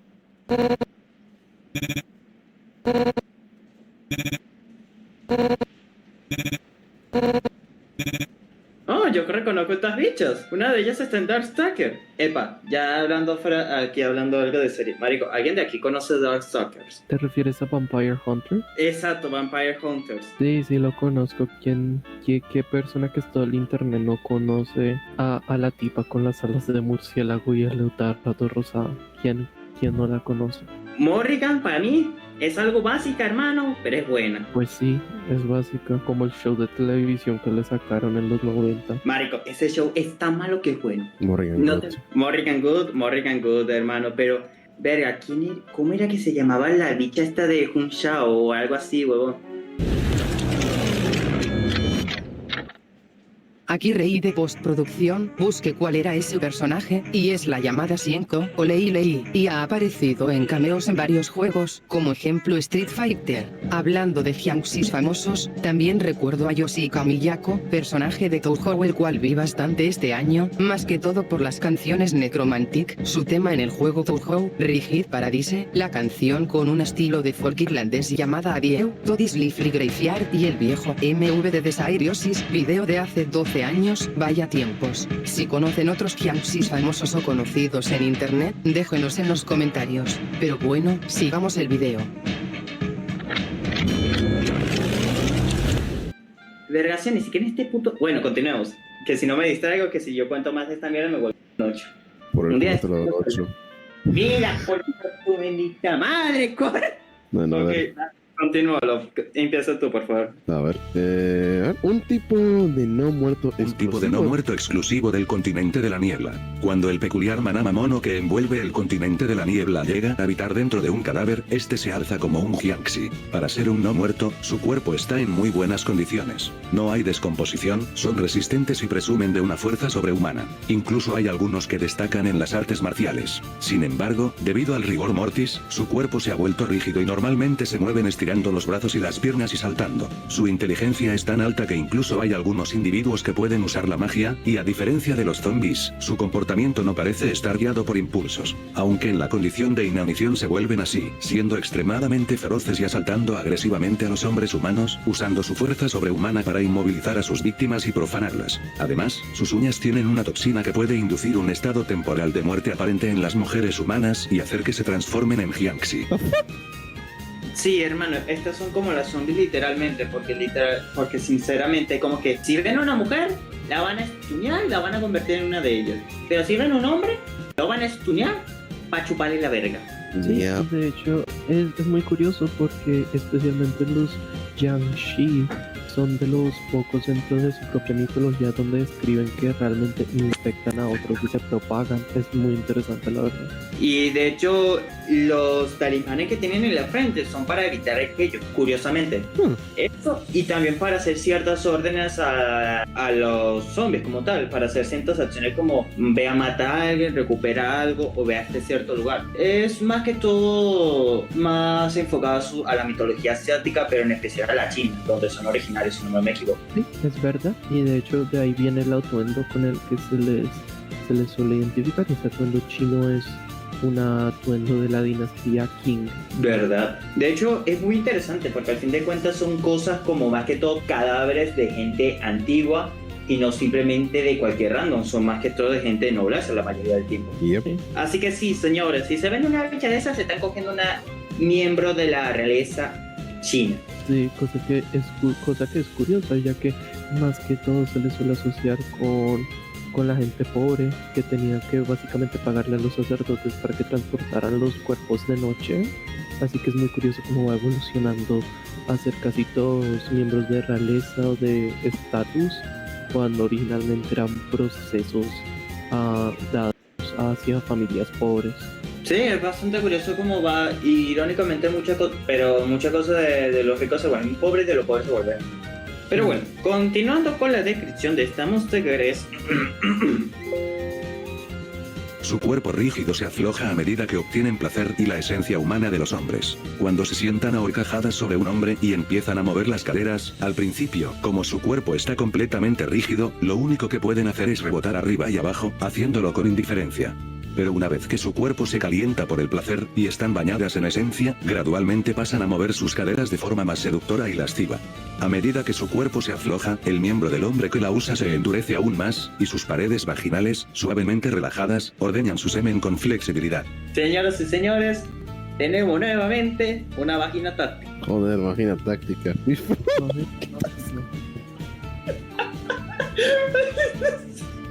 Un Terrenator. Sus sensaciones eróticas se vigorizan a medida que su cuerpo se afloja, y el placer que ellas mismas pueden obtener también aumenta. Al principio, su respiración es fría como la de un cadáver, y mueven las caderas con indiferencia, pero incluso ellas acabarán soltando gemidos vigorosos y sensuales, y respiraciones largas y febriles. Nunca le digan que no, una buena fría.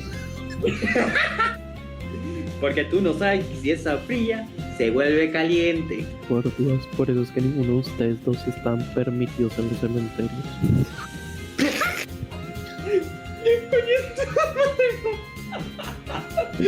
Así, manado. Una cosa es un cadáver, otra cosa es un zombie, weón. Una fría bien fría, entre más fría mejor. ¡No! Puta madre, reina. Me ayudas, coño, tu madre. Bueno, señor, permitido los cementerios, ¿podrías continuar? Por supuesto.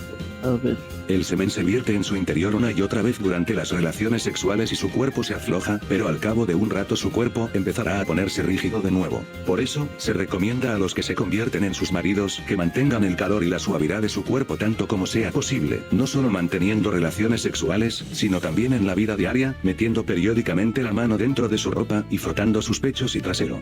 Joder. Gente que la solución no es como póngale ropa térmica, alguna cosa, no, solo frótala uno que otro rato a ver si se calienta. Marico, ahí ahora viene un loco de mi Xbox y saca una secadora de pelo y le apunta hacia la cuca. Joder. Pues de hecho ni mala idea sería, honestamente. O directamente, si estás en el medio de la nada y no hay una mierda así eléctrica, enciendes una antorcha y la pone como si fuera un altar. Ahí, y cantas los ritos del zombie, huevón, para calentarla. La verdad, sí, honestamente tiene más sentido que estar manoseándola en la vida diaria. Así, literalmente, coño, estoy caliente, mano.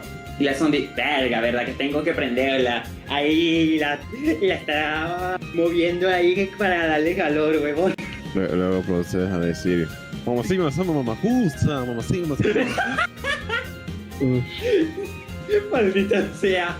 ¿Cómo hacer que con tu zombie se ponga más dura que una robotina? La pone la mano en la cuca y empieza a hacer los ritos de la calavera. Por Dios.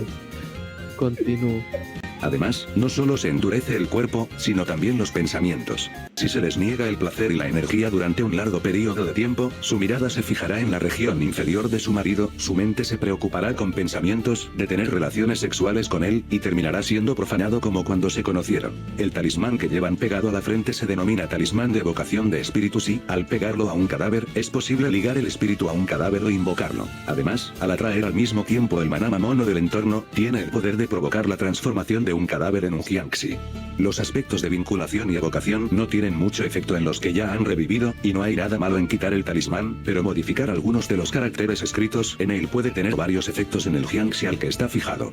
Aparte de aumentar aún más su fuerza sobrehumana o su magia, si se escriben palabras lascivas, puede hacer que se expresen de un modo más indecente y lujurioso como monstruos. Escribiendo el nombre del marido, se puede hacer que reconozcan más profundamente a su compañero y dueño. Sin embargo, como ya se ha dicho, las jiangxi que ya han revivido no necesitan el talismán, e incluso si los caracteres escritos van en contra de su voluntad, pueden despegarlo con sus propias manos enseguida. Así que no es que puedan ser totalmente esclavizadas.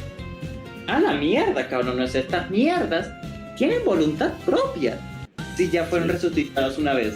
Verga, mano, ahí se me va el plan millonario, boba.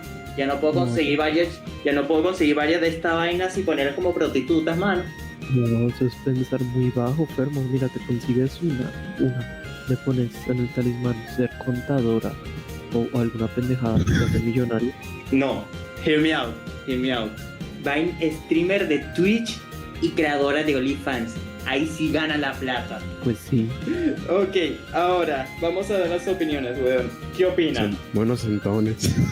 Coño tu madre. Pues por el momento, la verdad, de los zombies que se han mencionado hasta el momento, los Yangshi son los que más demuestran un nivel de inteligencia, o al menos de raciocinio.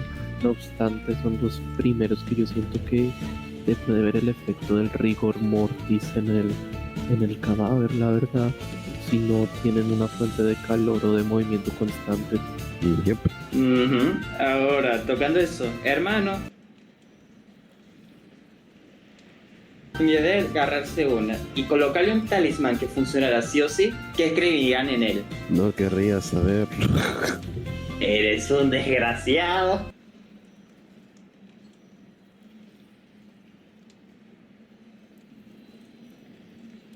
No querría saberlo. No sé, ¿Y tú, Navi? Que hiciera una voltereta. Nunca he visto a una mujer hacer una voltereta.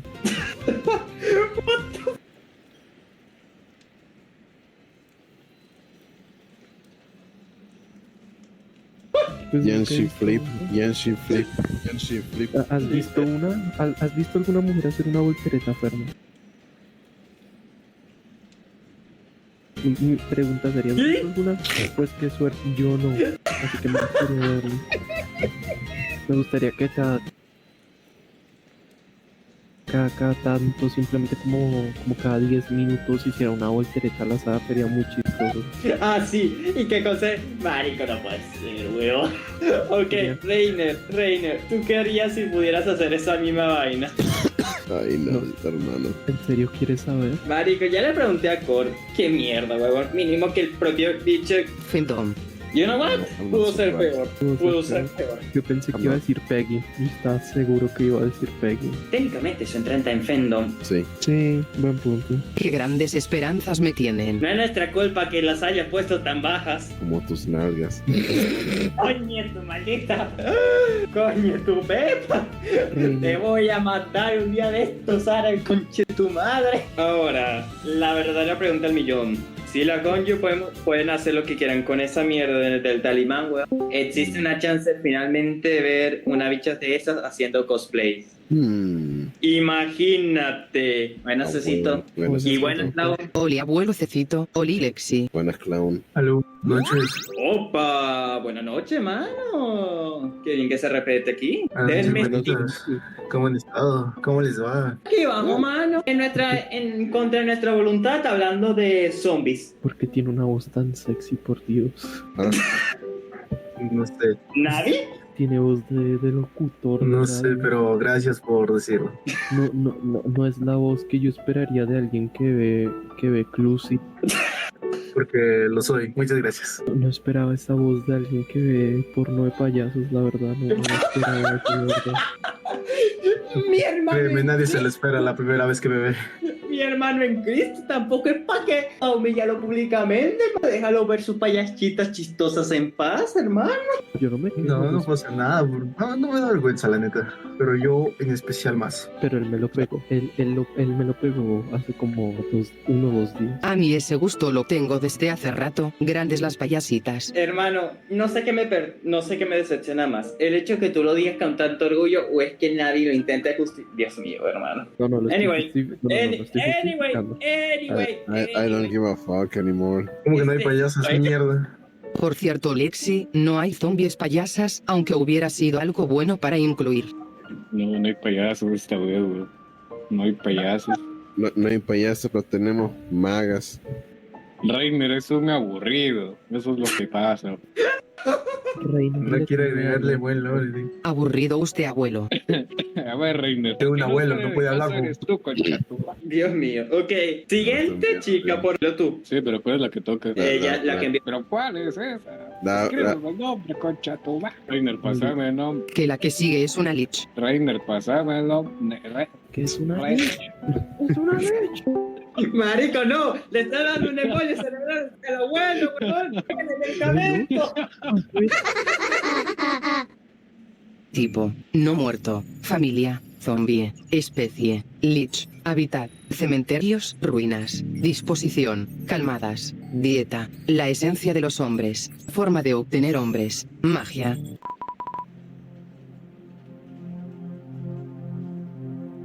En la fantasía moderna, un lich o lich es una especie de no muerto, resultado de la transformación en la que un mago poderoso se transforma a sí mismo en un lich mediante hechizos o rituales para alcanzar la inmortalidad.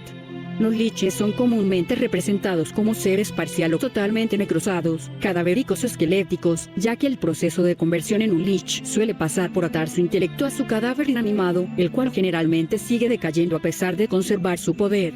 En la mayoría de las ficciones, los liches tienen más poder que cuando estaban vivos, y poseen un gran manejo de la necromancia y artes similares, controlando hordas de no muertos menores como soldados o sirvientes. A diferencia de los zombies, que son casi universalmente representados como carentes de recuerdos y voluntad propia, un lich retiene todos sus recuerdos, que pueden ser o no sinónimo de su alma, dependiendo del contexto, y son en todo momento conscientes de lo que hacen. En algunas ficciones, el alma de un lich no se halla contenida en su cuerpo, sino en un objeto externo denominado filacteria, del griego filacterión, protección, amuleto, el cual les concede la imposibilidad de morir hasta que el objeto mismo sea destruido. En la cultura popular, en Hora de Aventura, uno de sus villanos es un lich, el lich. Bueno, con el origen visto, veamos a la chica, ya le paso el texto, abuelo. A la mierda, ¿y este testamento qué es? Primera vez. Primera vez, hermano. Primera vez, hermano. A la shit, weón, la Santa Biblia, ¿qué es esto? Esta es la descripción de una Monster Girl. Yo solo diré buenas tetas. Verdad, verdad. Coño, tu madre. Nice. Marico, literalmente, no te centrases en el cuerpo que parece una loli. No, directo a las tetas, coche tu madre. Oh. Pues me preocupa Si más. tiene tetas, Tiene no es 500 años. loli. Me vale bello. Hermano, espérense, silencio en todo. Por eso le iba a decir, güey, o sea, tiene cuerpo de loli, ya de por sí no deberías acercarte. No, petita. No. Esto es una excusa, chingue a su madre, todo. Eso es una excusa. Lo que digas, abuelo. Pero no dice, oye, pero no, aparte de estarle diciendo Loli está muerto, literalmente es necrofilia, po. Puta, cierto, se me olvidaba la parte más importante, está tieso. Bueno, hermano, ¿conoce la frase de nunca regale una buena fría? Claro que sí, pero la utilizo en cervezas normalmente. O sea, entiendo que tú trabajes en Lo una mismo morgue digo. enfermo y todo eso. Pero, por favor, basta ya. Basta. ¿Acaso intentas explicar el por qué trabajas en la morgue? Uno quiere saber. Utiliza más de un agujero. No para enterrar el cuerpo. Si quieren una loli de verdad, les hago repetir la chica Living Doll. ¡No! ¡Aleja esa muñeca de mí! ¡Aleja esa muñeca de mí! Puta madre. A la mierda. Hermano, escúcheme, ustedes no quieren saber de qué mierda se trata esa muñeca. A mí me tocó, y créeme que yo sigo repetido leer esa mierda desde el día de hoy. Ay. Y por eso te tocará leer la chica gusano de arena más adelante. Digo, ¿Cómo será una Loli eso? Una muñeca. A ver, ¿quién empieza a leer? Necesito, dijiste que quería leer, por eso. Nada más aparezco de la nada y digo, hola, muy buenas, aparezco de la nada y regresé al monte, güey. Tipo, y como acabo de volver, no entiendo un carajo de lo que está putos pasando, güey. Así que me voy a poner a leer la primera pendejada que me mandaron al MD, así que... Poderosas hechiceras humanas que se transformaron en no muertas. También hay quienes eligieron convertirse en liches por voluntad propia en busca de la vida eterna y el conocimiento ilimitado. Poseen una magia mucho mayor que la que tenían entre los vivos. Son terroríficos no muertos de alto rango que pueden utilizar libremente varios hechizos como la nigromancia, que reanima cadáveres para convertirlos en sirvientes no muertos, y la eromancia, que manipula la lujuria y aumenta el placer. La mayoría de ellos tienen una fuerte fijación y sed por el conocimiento de la hechicería y el placer del sexo, al que despertaron tras convertirse en monstruos. Incluso en la muerte, continúan sus investigaciones y experimentos mágicos lascivos para dominar la hechicería y alcanzar las profundidades del placer. Algo que no tiene sentido porque ya están muertos, no deberían de tener ningún tipo de sensación, ¿no? Escúchame, Cito, ¿quieres escuchar la explicación por qué? A ver, explícame, cabrón.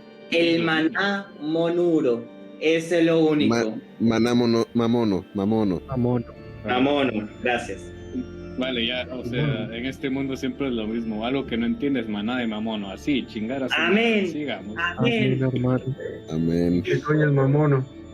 Mira, mamono es la subjugo principal, la cual anteriormente, no recuerdo bien el lore, pero el punto es que transformó su maná para que varios tipos de chica monstruo dejaron de atacar humanos, una wea así, se volvieran buenas, ya no recuerdo bien. O sea, era realmente algo así, porque al fin de cuentas...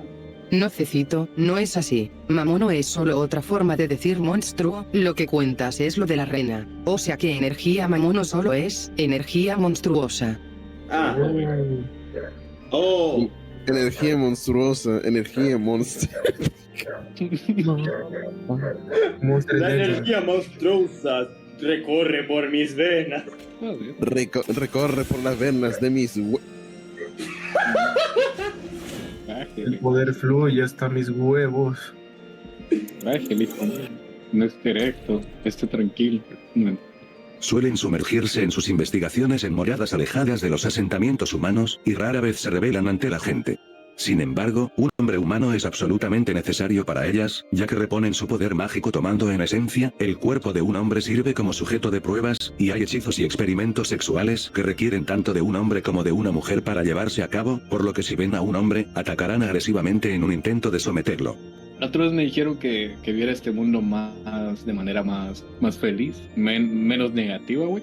Pero hay algunos monstruos que directamente, tipo, te secuestran, te jalan de tu familia, hacen ese tipo de cosas y es como que, bueno, Marico, aquí literalmente esta bicha te secuestra para ser un conejillo de indias y ser un juguete sexual. No. Bueno, pero, ojo. Ella te va a recuperar con el maná de mamón. O sea, no lo vas a sentir tanto. Coño, mínimo. ¿Qué ibas a decir, Cloud? Sí, es Cloud. no, nada, tengo sueño. XD. Vale. Momento, aquí Mi pana, No, la neta, a mí, mi pana es el con menos tal de escuchar está hablador, bien. Continuando. Para ellos, incluso su propio cuerpo es material de experimentación, y lo imbuyen con diversos hechizos lascivos para poder maximizar el placer propio y de su pareja durante las relaciones sexuales.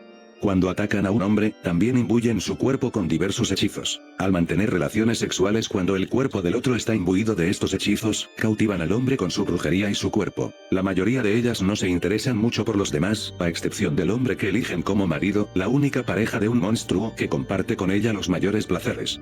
Sienten por él un apego aún más fuerte que por la brujería. El hombre que se convirtió en su marido pasará sus días pensando y realizando experimentos de sexo y magia para alcanzar las profundidades del placer y la hechicería como su pareja eterna. Su cuerpo es imbuido con varios hechizos por su propia mano para volverse más lascivo, sensible e insaciablemente lujurioso para poder obtener más esencia y placer. Una vez que tienen sexo con un hombre con su cuerpo en tal estado, serán atacadas por tanto placer que normalmente les haría perder la razón y convertirse en una bestia. Sin embargo, aunque disfrutan inmensamente del profundo placer, mantienen la compostura suficiente para analizar el sexo, el placer y los efectos de los hechizos que utilizaron. Esto se debe a que ponen su alma en un recipiente llamado filacteria, y distancian su alma del placer y la esencia que recibe su cuerpo. Gracias a ello, pueden disfrutar del placer y mantener la capacidad de pensar con calma y objetividad incluso en pleno acto sexual con su marido, mientras que las mentes de otros monstruos se consumirían por el placer. Pero si la filacteria se daña, el alma vuelve a su cuerpo. Si mantienen relaciones sexuales en ese estado, no solo su cuerpo, sino incluso su alma serán devorados por el placer y la esencia, y entonces se volverán incapaces de pensar en nada que no sea su amado marido frente a ellas.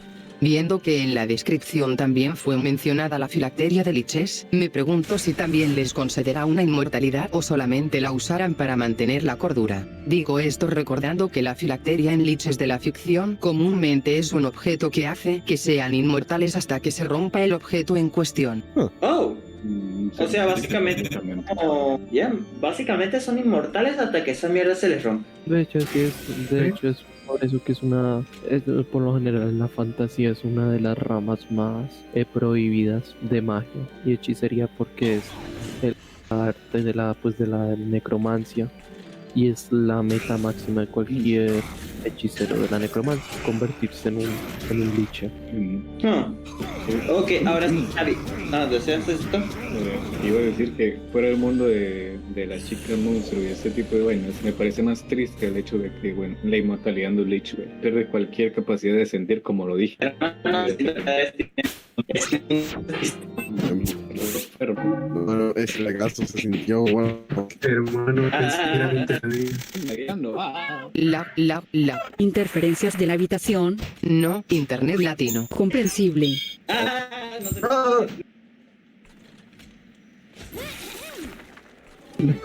Joder, llegan la reina que paga el internet. Si lo pagué esta vez, creo. No, paga el internet, concha tu madre, paga el internet, ¿qué es eso? Dios mío, Mamá, huevo, tú sabes lo que es vivir con 1 megabyte toda tu perra vida.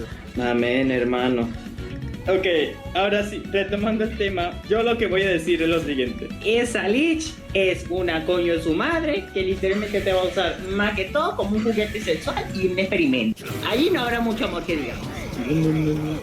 No es la parte más importante, que en este mundo, al final de cuentas, desarrollas el síndrome de Edipo, güey, y te conviertes en el esposo de esta persona, ya sea quieras o no. Edipo no, güey. No, sí. No. Este no era el de Edipo, era Edipo. Síndrome de Estocolmo. Edipo. ¿Qué es el Edipo, pendejo? El misinformation menos potente. Edipo. ¿Cómo que Edipo? No.